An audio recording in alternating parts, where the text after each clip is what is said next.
ଏ ମାୟାଗ୍ରସ୍ତ ସଂସାରରେ ଅଧିକ ସାଧା ସରଳ ହେବା ଠିକ୍ ନୁହେଁ।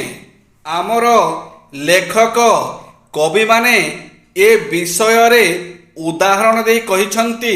ଜଙ୍ଗଲରେ ଯାଇ ସାଧା ସଳଖ ବଢ଼ିଥିବା ଗଛକୁ ଦେଖ। ମଣିଷ କେମିତି ସେ ଗଛକୁ ନିଜର ଆବଶ୍ୟକତା ପୂରଣ ପାଇଁ ବିଭିନ୍ନ ସରଞ୍ଜାମ ତିଆରି କରିବା ପାଇଁ କାଟି ପକାଉଛନ୍ତି। ମାତ୍ର ତେଢ଼ା ମେଢ଼ା ବଙ୍କା ଟଙ୍କା ଗଛକୁ ଛାଡ଼ି ଦେଉଛନ୍ତି। ବଙ୍କା ତେଢ଼ା ଗଛ ଅପେକ୍ଷା ସିଧା ସଳଖ ଗଛ ଗୁଡ଼ାକ ମଣିଷର ବେଶୀ କାମରେ ଲାଗିଥାଏ। ତେଣୁ ନିଜର ଆବଶ୍ୟକତା ପାଇଁ ମଣିଷ ସବୁବେଳେ ବଙ୍କା ତେଢ଼ା ଗଛକୁ ଛାଡ଼ି ସିଧା ସଳଖ ଗଛ ଖୋଜିବାରେ ଲାଗିଥାଏ।